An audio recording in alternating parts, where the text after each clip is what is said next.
Welcome to the Football Garbage Time NFL podcast. My name is Hakun Wong, and I'm the editor-in-chief of Football Garbage Time. And with me is the OG co-host, Ryan Whitfield. Hey, Ryan, how you doing, buddy?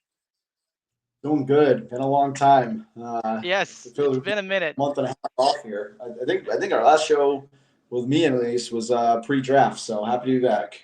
I know. It's been a little bit of a minute. It's like herding cats getting you guys all together for a podcast. And with me as well is the godfather of Football Garbage Time, former editor-in-chief of Football Extra Points, Scott King. Hey, Scott, how you doing, buddy? I'm doing well. I'm happy to be home on a Wednesday in Georgia, which is a rarity these days. So yeah, it's been a while. Things took a hard left in your life that you're never home on a Wednesday, man. I'm just telling you, that's like Yeah. that's some serious. And you were just actually in my neck of the woods recently, tooling around New York. You got a chance to go to Citi Field. Yeah. Well, actually, I'm not a Mets fan. It's actually one of my favorite stadiums. What do you think? Yeah, it was great. It was a great time. Good stadium. Mets came back, won bottom of the ninth. Got to see Edwin Diaz pitch. So it was a good time. It was great weather. It was a cool stadium. It was a great experience. So we had a lot of Yeah, that's a trifecta. See Edwin Diaz pitch and see a walk off. I think it was like a walk off RBI sac fly or something like that. uh, yeah, just a single Francisco Lindor. Yeah, it was like 1-0 White Sox, like 3 hits total in the game. It was like the seventh inning in about 48 minutes. It was wild. It's the saddest thing though that you have to do a walk off against the White Sox though. I'm just saying that. Yeah. It's really really sad. And anyway, hey guys, what do you think? Madden cover announced Saquon Barkley, unsurprisingly, leaping backwards in the one image that will be forever burned in our minds, whether we want to or not. What do you think, Ryan? Does this mean the end of the world for Saquon Barkley next year? Oh, he looks really serious because it looks like he's frozen. Oh. I'm like, Deep he's in like thought. staring me down. I feel like he's staring me down because of the fact I mentioned Saquon Barkley. He's like, I don't want to talk about Saquon Barkley. What do you think, Scott? Is this the end of the world for Saquon? Yeah, I mean the Madden curse, it has to be real, right? Because we talk about it all the time, and the fact that it's been, I mean, there's what 30 years of data on this thing now. It does concern me. I mean, it's an iconic. It's kind of like the OBJ catch. Is one of those iconic pictures we'll see forever, but it's definitely a red flag for him next year because it just I'd have to look back at the covers to see if we ever had a string of like two of these guys that didn't get hurt year back to back years. So I we'll have to know, see how I he know. does. It's gonna be really interesting because like he obviously got paid and he obviously was amazing and was instrumental in getting the Eagles that Super Bowl last year. And Ryan, now that you're done staring me down in frozen animation, what do you think? End of the road for Saquon now that he's on the cover of Madden? Yeah, that was fun. My on top of all the other things fun going on tonight, my phone overheated from trying to process running this, and my laptop's actually working Because we're with too the hot, keyboard dude. still That's on. why So we're too hot. That's why it overheated. something like that. So I'm trying to get set up on the go here now. But yeah, I mean, I don't think it's done. I thought the whole thing was cheesy, Yeah. to be honest. Cool athletic feat, but not exactly like the world's most impactful play. That reverse hurdle last year, No, just interest, just fun to watch. and the outtakes of like the 25 different tries alone I saw of them trying to pull it off, where they kept pulling the cords wrong and he kept like losing his balance. So the whole thing is just a little cheesy. Not for me. So Well, if it's they don't need anything on the cover of Madden, right? It just has to say Madden. It could just be in black and white. I'd probably buy it anyway. In fact, I already did buy it anyway. So it's not even like they had to put anybody on the cover to begin with. But anyway, we got a lot to talk about today because we've been gone for a minute, and we're going to talk about the 10 worst teams in the NFL now post OTAs, since OTAs have started, and post draft, since we haven't had a chance to talk about that yet either. And we're going to talk about some of the top free agents on the defensive side of the ball and which one of those we think deserve a spot and where. So let's get rolling.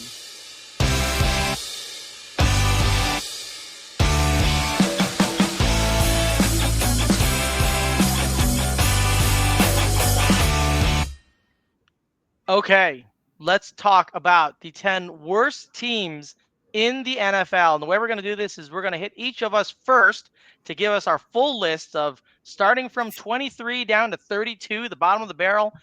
where we think each of the teams rank after the draft and after the beginning of OTAs. Ryan, let me start with you first. Give me, starting from 23 down to 32, your 10 worst teams in the NFL at this very moment. First of all, can we hear me okay? Because I just had to set up on the fly there. I absolutely can hear you. Okay. Now, you sound more than okay, man. You sound absolutely magnificent.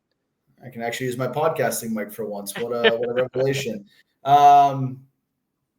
Just a couple surprises in my list just for fun. Okay. 23, I got the Steelers. 24, I got the Dolphins. 25, Colts.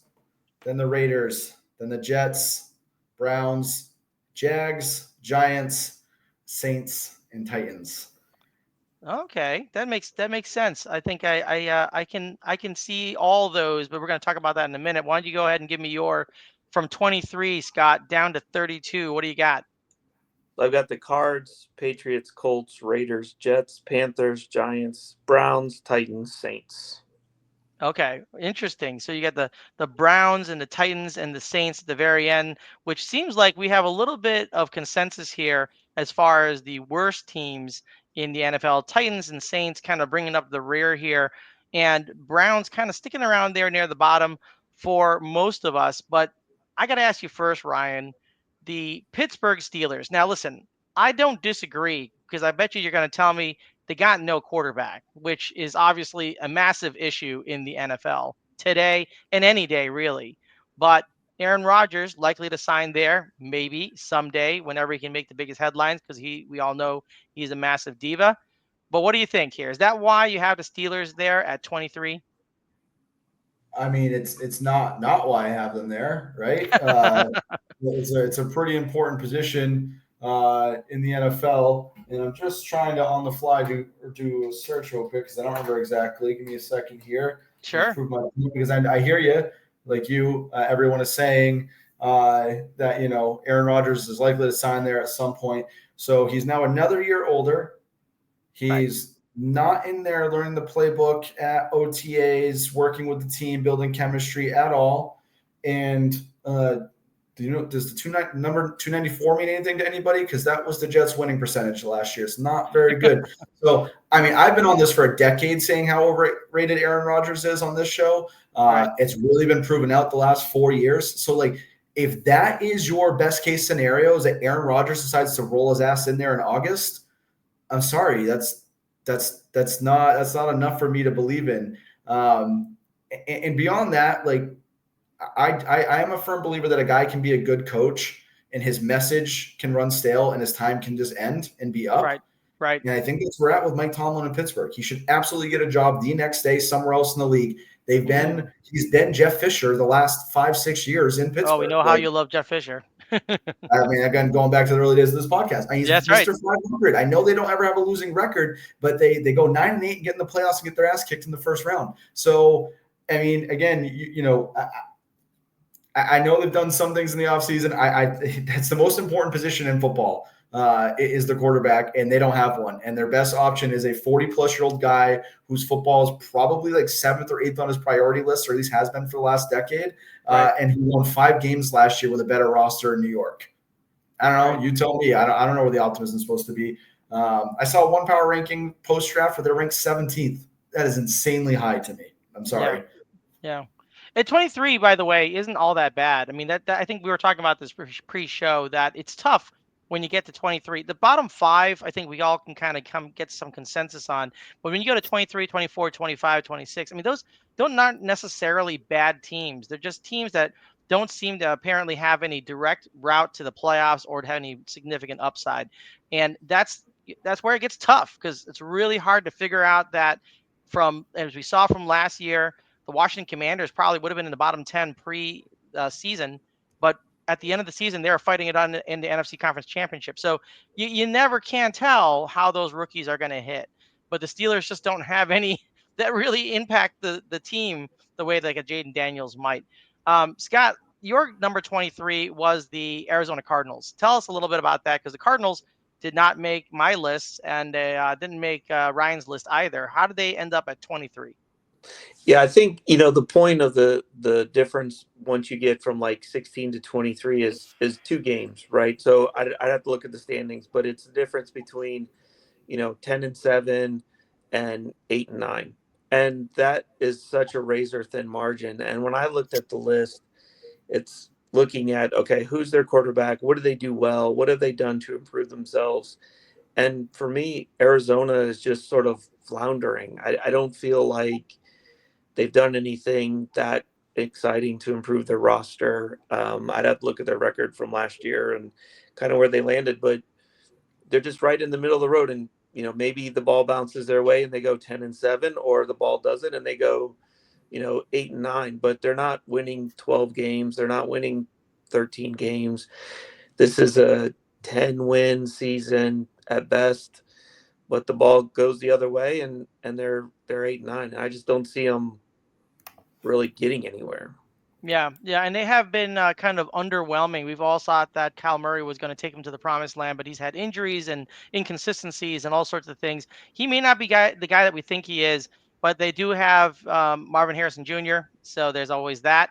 And so that we never know what's going to happen in his sophomore season, but certainly not 100% on board with them taking a step forward this year. Let me ask Ryan this question, because you didn't have your Pats in that bottom 10. I had it at 23. Scott had them at 24. What do you think? Are they 22 or are they more like, 15, 16, or are they somewhere in the middle of the pack? Yeah, I'm surprised you caught that. I thought I kept it under the radar a little bit, but no, I mean, my big case for it, I don't have them going much higher, but my big case for it is that I think they're the second best team in the AFC East. And a team like the Dolphins, who I think I'm the only one who had them in my bottom 10, they've had one non-real 500 year in the last 4 years. Right. For everything that Mike McDaniels has been, the time there's been a little bit overrated. I feel like we should feel as bad about Tyreek Hill entering a season as we ever have. I feel the same thing about Tua. The defense is still not very good. And I think that Mike McDaniels is another guy who seems to be slipping and going the wrong way. He's one of those coaches that strikes me as a guy that when things are good, the team's going to buy in on his like quirkiness. Yeah. But when things are bad, you're going to start to tune him out and find him a little bit fraudulent. And then they have the 22nd, I think they're 22nd, 23rd, whatever. They're about 10 spots higher in terms of strength of schedule than the Patriots, who have the third easiest schedule in the NFL this year. So I do think that that's going to factor in. And if you go game by game on the Patriots schedule, there are people locally who have been very down on the recent years who are like, it's kind of really possible to see 10 or 11 wins for New England this year. Now, I don't think they're a true 10 or 11 win team, but I mean, and that's probably showing up and getting doors blown out in the first game of the playoffs because they're still a year or two away. But I do think that they make a real reasonable leap. I think the Dolphins take a big backslide and the Steelers do too. So yeah, I have the Pats at about 22, 21 if we were to do this full exercise. Like I don't have them in the top half of the league, but I do have them. Again, I think it's really realistic that they finish this year 9-8, 10-7 kind of deal as the second best team in the AFC East. Yeah, I think that with the Patriots, it's going to really rely on those new draft assets they got. I mean, you got Will Campbell there, you got Trevion Henderson, Kyle Williams, Jared Wilson. I mean, there's a lot of potential upside. I just don't know how that's going to gel. I mean, I would love to say that Trevion Henderson, who I saw run over my Notre Dame Irish in the finals to Scott's delight, it was is going to make a big difference in his rookie year. But I just don't know. I would love to say that Will Campbell provides significant protection for Drake May, because I do think Drake May is the real deal. He has the potential to be the franchise quarterback there. But I just don't know. So I think there's so many question marks there. But I don't think that 22 is out of reach, or 21 or what have you. So I don't think that's unreal. And I had him at 23, so that doesn't really change too much. The Dolphins are an interesting case, though, Ryan, because you listed them there. I mean, Scott, what do you think about the Dolphins and where they end up? Because that's kind of true. They're kind of hinged on Tua. Tua obviously has a hard time staying on the field. There are some question marks as to whether they've taken any real steps forward at this point. I mean, Tyreek Hill wanted out, now he's in. I mean, I don't know what the deal is with Tyreek Hill. So, what do you think here, Dolphins? What are your thoughts on how are they going to hang out or how are they going to end up come the beginning of the 2025 season? Yeah, and for what it's worth, BetMGM has the Patriots and the Dolphins both at 8.5 for their over. Okay. You're right on. You're right in that ballpark. And Right. again, like teams. Being a fan of a terrible team for decades, if you're mired in the 16 to 25 pick in the draft, you're not going. You're just going to struggle to go anywhere. And you've got to bundle something to make something happen, or get a free agent. And the Dolphins are, they're right in that same round as I just talked about with the Cardinals. Right, they're 8-9, 10-7, team, and they're just not going anywhere. And Tua is underwhelmed, and Tyreek is a year older and a step slower. And I think your assessment of Mike McCarthy is spot on. I mean, when he's got the man capris and the visors and all this stuff, and he's this new kind of quirky hot coach who can draw stuff up, it's great. Well, they're no more playoff. Year over year they're missing the playoffs, and where are they better? Where have they improved? What's their, what are they going to do better this year than they did last year? And how are they going to move forward? And what do they do to take a step forward? And can Tua play 10 games? Is he going to play 12 games? Like, where's this team going? I think this is their last year. Like McCarthy, Tua, this is it for Miami. If they don't, I mean, they got to face Buffalo, and New England's coming, and Drake May's coming, and the Jets now are going to roll out Justin Fields, and they're not great, but trust me, I've watched that guy play. He'll run around and beat you like 13-8 someday in a snow game, and Right. you don't know what happened. He'll throw the ball 3 times, and so they're in big trouble, I think, this year, because there's going to be they've got to revamp, blow that whole thing up if they don't make the playoffs this year, for sure.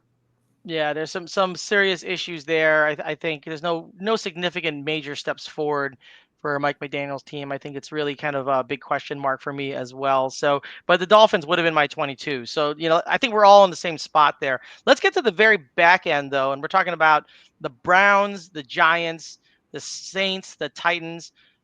For the most part, we have those guys in the bottom 4. Whether it be the Saints or the Titans at the very bottom, or the Giants, what have you. It's kind of a matter of like degree. But what do you think here, Ryan? Which one of these teams is, you said the Titans. You got Cam Ward there. Maybe there's some potential upside there. The Saints there at 31. I know that's not a huge difference, but do you actually see a difference between the Giants, the Saints, and the Titans at the end? Or do you think they're all just kind of morass of the bottom of the bottom of the cellar? Yeah, no, I think they all suck. And so I'm not high in any one particular. Now, I think, again, I just think this is such a bad quarterback class. And I said this coming into the draft that, Cam was a guy that I got to watch pretty frequently writing about the Canes last year. And, I have some huge question marks on him in terms of like the raw athletic abilities there. And he's an elite passer. But, I always look at quarterback as like, quarterback is like a CEO. And so like, I watch things that get hyped in different times about quarterbacks, and it makes me really nervous. So largely, I don't know if you've seen like the footage from last year and stuff about the certain throws where he just stands flat footed and he just flicks the ball out and everyone's like, oh, look how cool, calm, and collected he is. That's a quarterback not taking it serious to me. That's what that is. I don't care for that at all. Like I want somebody who's consistently same footwork, same stuff every time. The elite guys in the NFL are dialed in every play, from Mahomes to Lamar to Josh Allen. Like that stuff to me is hot dog Johnny Manziel bullshit. So I don't have a lot of use for that. And then again, there's the whole tapping out in the halftime. So I just look at it and go like, he could work because there's enough skill and talent and like, from a physical tools, play the position standpoint. Right. I just don't know that he's a dialed in guy. And so, and then outside that in the Titans, I'm not really impressed with anything there. And then I just think the Giants and the Saints, like, look, I was not a fan of this QB class. And I'm not a Shedeur Sanders stan. However, the decisions the Giants and the Saints made at the quarterback position, and almost the personal nature in which they were like purposely, particularly the Saints not drafting who was like, I'm sorry, the Jackson Dart crew can miss me. I've watched enough film. I don't see it. I think I said that in the pre-draft You analysis, did. but whatever. At least that one was still like somewhat defensible. What the Saints did at the quarterback position, whether Shador works out or not, was such a like purposeful, like, and it's like, who are you? So anyways, not enough bad things can happen to those two teams, in my opinion. I think Dave Ball's out at the end of the year in New York. Like, you're pinning your future and your last ditch effort to Jackson Dart is just a wild decision to me. So yeah, there's not a lot of difference between those And three Russell teams. Wilson, don't forget Russell Wilson. Don't. That entire quarterback room is an embarrassment. Yeah, they got every possible cast out they could. Like Jameis Winston and Russell Wilson, and of course Tommy DeVito probably has the most interesting character of all three of them. So yeah, the Giants. I mean, that's why I got the Giants at 31. I really do think that they are the absolute pits, and that you guys aren't too far behind me. And I But think Dayball is absolutely on the seat, and should be, for our betting fans out there, because there are certain sites you can bet on first coach fired. I would put a lot of money on Dayball, because I would not be surprised if he doesn't make it to week 6, week 7, depending how they start in New York. yeah. So and then you got an interim coach. I mean, the wheels could really come off in New York this year. Yeah, I'm not surprised by. I mean, I totally agree about all that.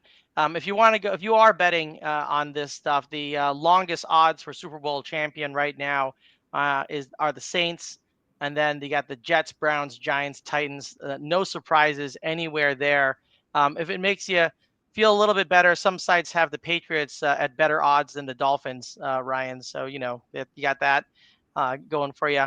But it's really bad at the very, very bottom. And I think that if you have a quarterback of any kind, of any relevance, of any competence, then you bring yourself out of that bottom. But those guys just are not in a good situation. And the Browns, although they did get Shador Sanders, I'm not really sure what they're doing, because they got Gabriel as well, and it's just, I don't know what's happening over there. So it's a big mystery to me, and I think they created a quarterback controversy right out the bat. All right. Well, that's enough of the 10 worst teams. We'll get around to the best teams next time that we get on the podcast. I want to move on and talk about defensive free agents. I know we talked about the offensive free agents a little bit in the past, and listen, I don't want to talk anymore about Aaron Rodgers. let's just shut that down. But I do want to talk about the defensive guys that are available out there, and there are quite a few of them, I think, that are worth looking at if you're a team looking to shore up your defense, but they do have to fall in particular situations to be impactful. And the guys I'm thinking about are safety Justin Simmons, safety Julian Blackmon, cornerback Asante Samuel Jr., linebacker Kyzir White, edge Za'Darius Smith, and there are a couple others as well. But those are the ones that popped out to me as defensive free agents that I thought could have some impact, whether they have issues, of course, age and production and a lot of question marks. But what do you think here, Ryan? I'll go to you first. Which one of these pop out at you as someone who deserves to get signed? And if they do get signed, where do you think they should go that would make a good fit?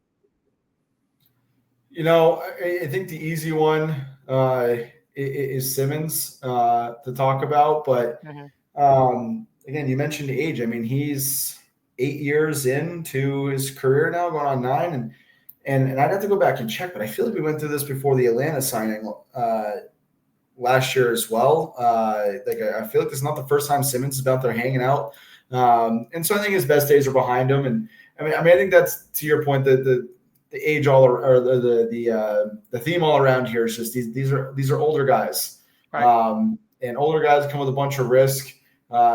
Again, still getting caught up in the NFL season, but I'm quite sure that Bosa's already banged up or irritated something in Buffalo. And so, I mean, this is what happens when you're digging around on these kind of guys. So, and Za'Darius Smith, I think is probably the most attractive name to me right now, just because that skill set is important.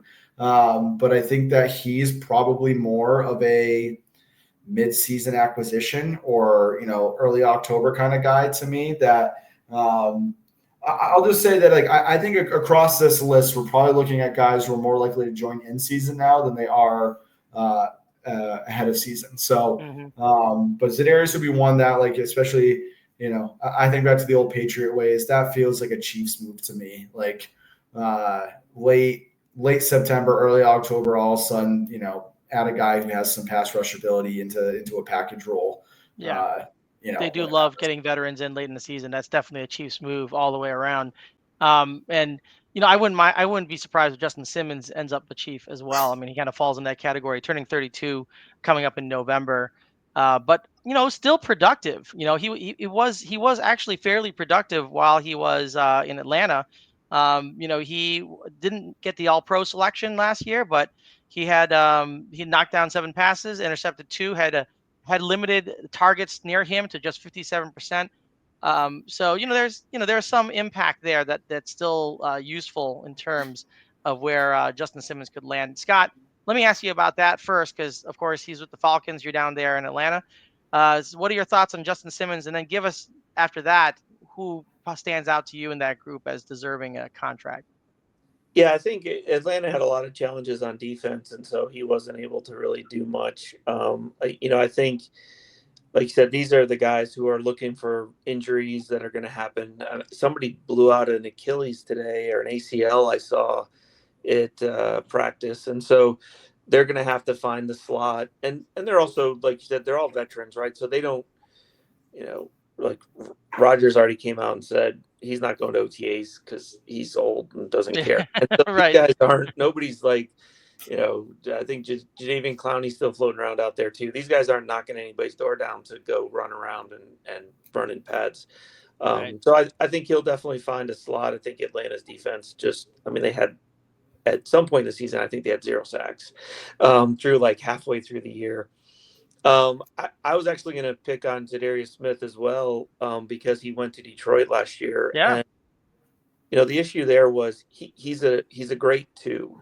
And Right. Detroit drafted him and needed him to be a 1, and he's not that. And I actually have had him on my radar of Detroit picking him back up, after the Hall of Fame game and just coming in and filling a role because he knows the defense. The team really liked him. All accounts were he was a great locker room guy, but the shoes were way too big for him to come. I mean, Hutch was on pace for probably a record-breaking year, and I think he was like top 5 in pressures through like week 17, and he hadn't played. So I think he's got over his head there in Detroit. But I do think Detroit's going to look at Smith and potentially bring him in, I'd say after the Hall of Fame game, and see where he plugs in. But all these guys are going to be looking to see who has injuries, who loses somebody, what rookies aren't stepping up. So looks like we lost our captain, co-host, our leader here. So rudderless.